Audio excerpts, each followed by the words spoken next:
প্রিয় বন্ধুরা, আজকে শোনাতে যাচ্ছি সুর ও বৌমার শেষ পর্বটি। তো ভিডিওটি শুরু করার আগে আপনাদের বলতে চাই, যারা প্রথম পর্ব দেখেনি তারা চ্যানেলটিতে গিয়ে প্রথম পর্বটি দেখতে পারেন। আমি বারবার আমার ওড়না দিয়ে আমার মুখের ঘাম মুছতে লাগলাম। তার সাথে সাথে মেঝেতে ঝাড়ু দিতে লাগলাম। আমার শ্বশুর চেয়ার নিয়ে আমার কাছে চলে আসলো। সে আমার সামনে এসে দাঁড়িয়ে পড়ল, আর তার জন্য আমাকে দাঁড়িয়ে পড়তেই হলো। সে আমাকে বলতে লাগল, এত গরম পড়েছে, তুমি নিজের ওড়না রেখে ছাড়ো লাগাতে পারো। আমি তো এমনিতেও যাচ্ছি ওয়াশরুমে স্নান করতে, আমার ঘরে কেউ থাকবে না। তার এই কথাটা এতটাই আস্থা ছিল যে আমি তো শুনে অবাক হয়ে গেলাম, কারণ অন্য সময় তো সে জোরে কথা বলতো। কাজের মেয়েটির কথা তখন আমার মনে পড়ে গেল, আর তাই আমি বললাম, না না, আমার ওড়না গায়ে দিয়ে কাজ করার অভ্যাস আছে।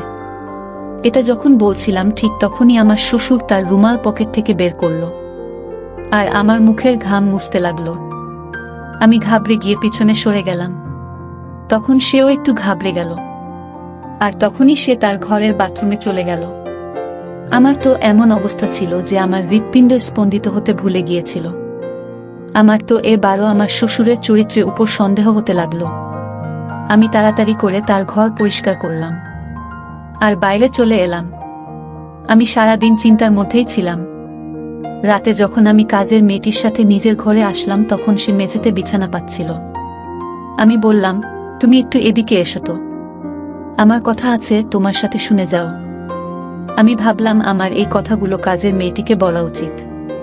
সে নিজের বিছানা ছেড়ে আমার কাছে এসে বসে পড়ল। আমি তাকে বললাম, তুমি যা কিছু আমার শ্বশুরের বিষয় বলেছ, সমস্ত কথা আমার সত্যি বলে মনে হচ্ছে যেন। তারপর আমি ওকে এটাও বলে দিলাম যে রোজ আমার পেটে কালো কালির দাগ লাগে। তখন সে আমার কথা শুনে আমাকে অবাক হয়ে বড় বড় চোখ করে দেখতে লাগল, আর আমাকে বলল, দিদি, আমার তো প্রথমেই তোমার শ্বশুরের উপর সন্দেহ ছিল। আমার তো মনে হয় যে সে তোমার সাথেও ভুল কিছু করতে পারে। আমাদের গ্রামে একটা শ্বশুর এরকম বাজে কিছু করে তার বৌমাকে বিয়ে করে নেয়, তারপর বাইরে থাকত। কাজের মেয়েটি বলল, প্রথমে তো মালিক শুধু আমাকে দেখত, এখন তো যখনই আমার নজর তার দিকে পড়ে তখনই আমি দেখি যে সে তোমাকে দেখতে থাকে। আমাকে উনি বের করে দেওয়ার জন্য সে চিন্তা করছে। এজন্যই তো বিনা কারণে আমার কাজে সে ভুল বের করতে থাকে। আমি তো ভয় সব কথা শুনে কাঁদতে লাগলাম।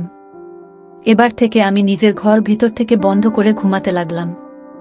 এবার আমার পেতে আর কোনো দাগও থাকতো না। এবারও আমার বিশ্বাস হয়ে গিয়েছিল রাতে নিশ্চয়ই সে আমার ঘরে আসতো। মনে হয় কোনো বাজে কিছু করতে চাইতো। মনে হয় সে বাজে কিছু করেছে, কিন্তু এটা কি করে সম্ভব? এরপরে যবে থেকে আমি ঘরের দরজা ভিতর থেকে বন্ধ করা শুরু করি, আমার শ্বশুর আমাকে ঘুরে ঘুরে দেখতে থাকে, কিন্তু আমি পরোয়া করি না। কিছুদিন পর আমার শ্বশুর আমার উপর চেঁচাতে লাগলো। সে বলতে লাগলো, তুমি তোমার ঘরের দরজা কেন বন্ধ করো? আমার ছেলে তোমাকে আমার দায়িত্ব ছেড়ে দিয়ে গেছে। আমার এই কাজের মেয়েটির উপর একটু বিশ্বাস নেই, এজন্য আমি এসে বারবার ঘরের মধ্যে উকি মেরে যায়। কখনো কোনো দামি জিনিস চুরি করে যদি সে পালিয়ে যায়, তখন শ্বশুরের কোনো কথাতেই আমি বিশ্বাস করতাম না। আমি রাতে শফিকুলকে বলে দিলাম যে আমার বিষাদ তাড়াতাড়ি ব্যবস্থা করো, আমি তোমার কাছে যেতে চাই। এরপর যে কথাটা শফিকুল আমাকে বলল সেটা শুনে আমার কান্না পেয়ে গেল। সে বলতে লাগলো, বাবা আমাকে তোমার ভিসা বানানোর জন্য পুরোপুরিভাবে বারণ করে দিয়েছে। সে ঘরের বৌমাকে বাইরে কিছুতেই পাঠাবে না। আমি এটা শুনে কাঁদতে শুরু করে দিলাম। আমি বললাম, শফিকুল, আমি এখানে থাকতে চাই না। হয় তুমি এখানে ফিরে এসো, না হলে আমাকে নিজের কাছে ডেকে নাও।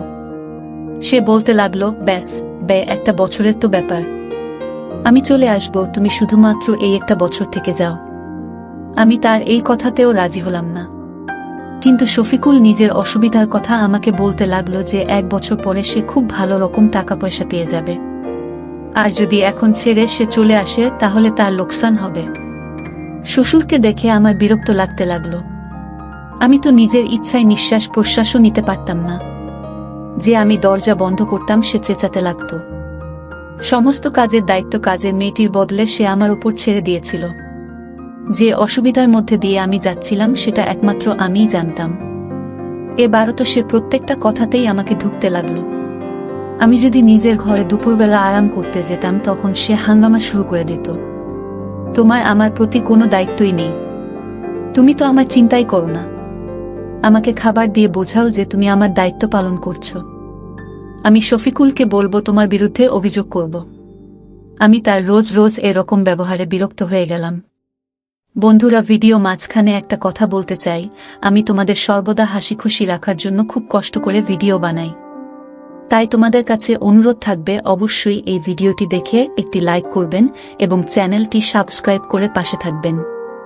তো একদিন আমি তাকে বললাম, আপনি আমার থেকে কি কাজ চাইছেন? কি কাজ করতে হবে? আমি আপনার ঘর নিজেই পরিষ্কার করে দিই, আমি আপনার সমস্ত কাজ করে দিই, খাবার দিয়ে চা দিয়ে সবকিছু সময়ের মধ্যে করে দিই। এছাড়া আমার কি দায়িত্ব আছে? তখন সে বলতে লাগলো, তুমি আমার কাছে বসে আমার সাথে কথা বলো না, আমাকে সময় দাও না।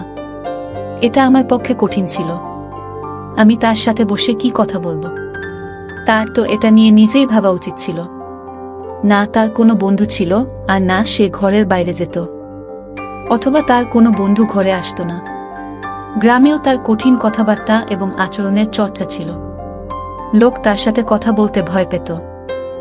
এবার আমি তাকে বললাম, আপনারা যদি আমার বিরুদ্ধে অভিযোগ করার শখ থাকে তাহলে করে নিন, কিন্তু আমি আপনার সাথে বসে কথা বলতে পারবো না। একটা কারণে, আমার যা যা করার আমি সেসব করতে বই করি। এর থেকে বেশি আপনি আমার থেকে কোনো আশা করবেন না। এই কথাগুলো শুনে সে রাগে চিৎকার করে উঠল, কিন্তু আমাকে কিছুই বলতে পারল না, আর সে নিজের ঘরে চলে গেল। কাজের মেয়েটিও সেখানে দাঁড়িয়ে দাঁড়িয়ে সমস্ত কথা শুনছিল। সে বলতে লাগলো, দিদি তুমি একদম ঠিক করেছ। তুমি কি মালিকের বউ নাকি যে তুমি ঘন্টার পর ঘন্টা তার সাথে কথা বলবে? কাজের মেয়েটির কথা আমার কাছে ঠিক মনে হলো। তার সাথে আমার কিংবা সম্পর্ক আছে, আমি তার সাথে কেনই বা কথা বলতে যাব? আমি ভাবলাম ভালোই হলো সে আমার প্রতি রাগ করেছে, অন্ততপক্ষে আমাকে বিরক্ত করবেন না।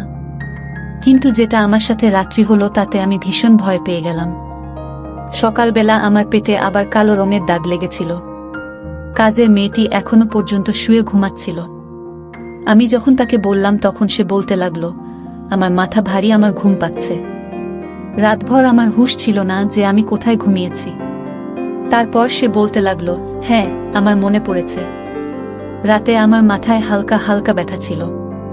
মালিক আমাকে একটা ব্যথার ওষুধ দিয়েছিল আর বলেছিল এটা খেয়ে নাও, ঠিক হয়ে যাবে। কিন্তু সেটা খাবার পর আমার জ্ঞান ছিল না, আর আমি ভাবতে লাগলাম কাজের মেয়েটি ওষুধ খেয়েছিল, কিন্তু আমি তো কিছুই খাইনি। আমার কেন কিছু মনে নেই তাহলে? কেন আমার পেটে রকম দাগ থাকে? এবারও আমি ঠিক করলাম যে আমি চুপ করে থাকব না। আমি রাতে কাজের মেয়েটিকে একটি ঘুমের ওষুধ খাইয়ে দিলাম, আর আমার বিছানায় তাকে শুইয়ে দিলাম আর নিজে লুকিয়ে গেলাম। কাজের মেয়েটিকে আমি প্রথমেই বলে দিয়েছিলাম, সে আমাকে সাহায্য করতে রাজি হয়েছিল। আমি পর্দার পিছনে লুকিয়ে পড়েছিলাম। যখন রাত 2 বাজে তখন শ্বশুর আমার ঘরে আসলো, আর যখন সে বিছানার কাছে যেতে লাগল আমি তখনই লাইট জ্বালিয়ে দিলাম। আমার শ্বশুর পিছনে সরে আসলো। আমাকে তার নিজের পিছনে দেখে সে অবাক হয়ে গেল আর ঘরের বাইরে চলে গেল। এরপর আমি দড়ি দিয়ে বাঁধা অবস্থায় ছিলাম। আমার হাত পিছন দিকে বাঁধা ছিল, আমার মুখ রুমাল দিয়ে বাঁধা ছিল, আর আমার চোখে ছিল কিছু না করে উঠতে পারার কারণে জল।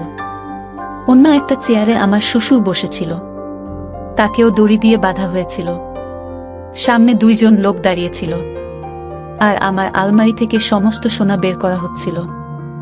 ওই কাজের মেয়েটি ওদের সাথে দাঁড়িয়েছিল। সে বলতে লাগলো, এই সমস্ত খেলা ওই মেয়েটি রচনা করা। সে তার দেশে কবে এই সমস্ত জিনিসপত্র নিয়ে চলে যেতে পারত। শুধুমাত্র আমায় সে ভরসা দিতে চেয়েছিল। সে জেনে শুনেই আমার মনের মধ্যে আমার শ্বশুরের বিরুদ্ধে সন্দেহ করতে থাকত।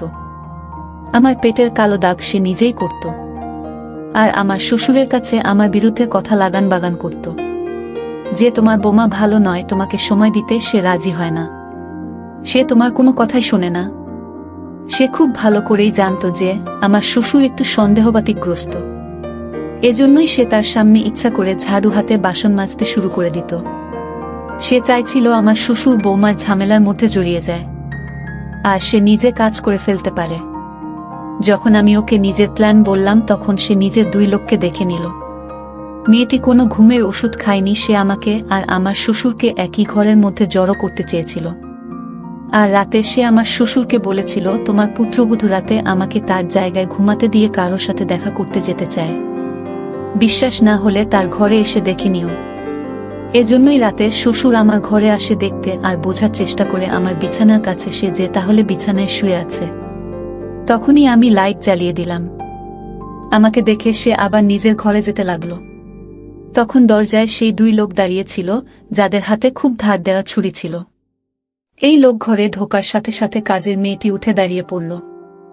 আমার শ্বশুর আর বোমা দড়ি দিয়ে বাঁধা অবস্থায় ছিলাম, আর তারা সবকিছু চুরি করতে লাগলো আমাদের সামনে। এমন সময় হঠাৎ করে হলো কি, সেই রাতেই আমাদের সারপ্রাইজ দিতে শফিকুল বাড়ি চলে আসলো। সে যেই না ঘরে পৌঁছালো, ঘরের মেন গেট খোলা আছে দেখে সে একটু ভয় পেয়ে গেল। যখন সে ভিতরে ঢুকল তখন দুই লোকের আওয়াজ শুনতে পেয়ে বুঝতে পারল যে ঘরে নিশ্চয়ই চোর ঢুকে পড়েছে, তাই সে ঘাবড়ে গিয়ে শ্বশুরের ঘরে ঢুকে পুলিশকে ফোন করে দিয়েছিল। কিছুক্ষণের মধ্যেই পুলিশ এসে পৌঁছল, আর আমরা খুব বড় ঝড়ের হাত থেকে বেঁচে গেলাম। এরপর আমার শ্বশুর অন্য শহরে যেতে শফিকুলকে পরিষ্কারভাবে বারণ করে দিল। আমার শ্বশুর বলেছিল আমার কম পয়সায় ঠিক চালিয়ে নেব, কিন্তু কোনো কাজের মেয়েকে রাত দিনের জন্য ঘরের মধ্যে রাখব না। তারা ঘরের অনুপ্রবেশকারীর মতো হয়, আর সুযোগ পেলেই তারা তাদের কাজ সেরে নেয়। আমার বিয়ের 4 বছর হয়ে গেছে, আমার 2টি সন্তান আছে, তবে ঘরের সব কাজ আমি নিজেই করি। এমনকি আমার স্বামী একজন কাজের মেয়েকে ঘরে রাখতে চাইলেও আমি তার সরাসরি নিষেধ করে দিই। তো বন্ধুরা, ভিডিওটির শেষ পর্বটি আপনাদের কেমন লাগলো তা কমেন্ট করে জানাবেন। দেখা হচ্ছে নতুন ভিডিওতে, ততক্ষণ ভালো থাকুন।